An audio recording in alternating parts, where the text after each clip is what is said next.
வணக்கம். வாசிப்பின் படிநிலைகள். அந்த வாசிப்பின் படிநிலைகளில் நம்ம போன வீடியோவில் பார்த்தது வாசிப்பின் படிநிலைகள் எதெல்லாம் அப்படின்னா, முதல்ல கதை கேட்குற பழக்கம் குழந்தைகளுக்கு இருக்கணும். அப்போ தான் அவங்களுக்கு கற்பனை திறன் வளரும். கற்பனை திறன் வளரும் பொழுது அவங்க சிந்திக்கும் திறனை வளர்த்துக்கிறாங்க அப்படின்னு சொன்னோம். அதன் தொடர்ச்சியாக அவங்க கதைகளை வாசிக்க ஆரம்பிப்பாங்க அப்படின்னு பார்த்தோம். இப்போ அதோட அடுத்த படிநிலை அப்படின்னு சொல்கிறப்போ, அடுத்த கட்டம் என்ன அப்படின்னா, வாசிக்கும் பழக்கம் எதன் மூலயமா உருவாகுது அப்படின்னா, குழந்தைகள் பொழுதுபோக்குக்காகவும் கேளிக்கையாகவும் தான் வாசிக்கிற பழக்கம் உருவாகுது. அவங்க பொழுதுபோக்குறதுக்காகவும் மகிழ்ச்சிக்காகவும் தான் அவங்க வாசிக்கும் பழக்கத்தை முதல்ல உருவாக்கிக்கிறாங்க. அப்படி பார்க்கும் பொழுது குழந்தைகள் என்ன பண்ணுறாங்க அப்படின்னா, தன்னோட மகிழ்ச்சிக்காகவும் தன்னோட நேரத்தை பொழுதுபோக்குவதற்காகவும் தான் அவங்க வாசிக்கிற பழக்கத்துக்கு வர்றாங்க. இது எப்போ அதிகமாச்சு அப்படின்னா, அச்சு தொழில்நுட்பம் என்னைக்கு நல்ல வளர்ச்சி பெற்றுச்சோ அந்த நிலையில் வாசகர்கள் லட்சக்கணக்கில் இந்த வாசிக்கும் பழக்கத்துக்கு வந்திருக்காங்க அப்படின்னு சொல்லியிருக்கிறாரு. இதை பொழுதுபோக்குக்காகவும் மனம் மகிழ்வுக்காகவும் இந்த வாசித்தல் பயிற்சி இருக்கிறதுனால இதை கேளிக்கை எழுத்து அப்படின்னு சொல்கிறாங்க. இதற்கு இன்னொரு பெயர் வணிக எழுத்து அப்படின்னு சொல்கிறாங்க. ஏன் வணிக எழுத்துன்னு சொல்கிறாங்க அப்படின்னா, அதாவது இப்போது எழுத்து அப்படிங்கிறது எந்த மாதிரி இருக்குது அப்படின்னா, ஒரு தொழிற்சாலையில் எப்படி ஒரு பொருளை உற்பத்தி பண்ணி அதை வியாபாரம் பண்ணுறாங்களோ, அதுபோல் எழுத்து அப்படிங்கிறது எழுதப்பட்டு விநியோகம் செய்வதாக இருக்குது அப்படின்னு சொல்கிறார்.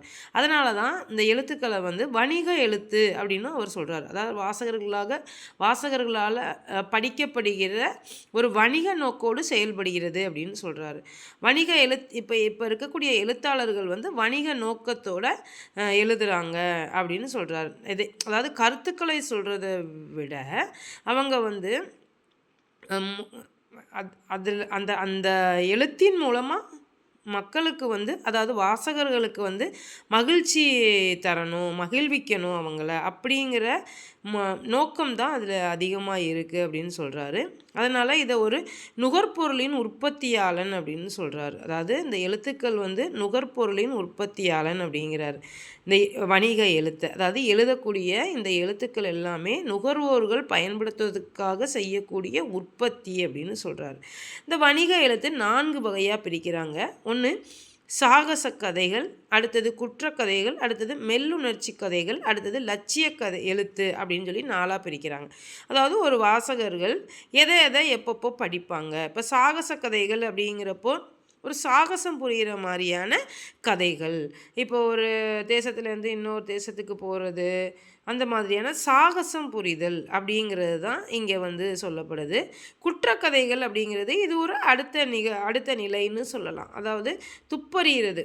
ஒரு குற்றம் நடந்திருக்கு, அந்த குற்றத்தில் யார் காரணம், எதனால் அந்த குற்றம் நடந்துச்சு, அதை எப்படி துப்பறிகிறாங்க, அதோட முடிவு என்ன அப்படிங்கிற நோக்கத்தில் இந்த கதைகள் எழுதப்படுகிறது.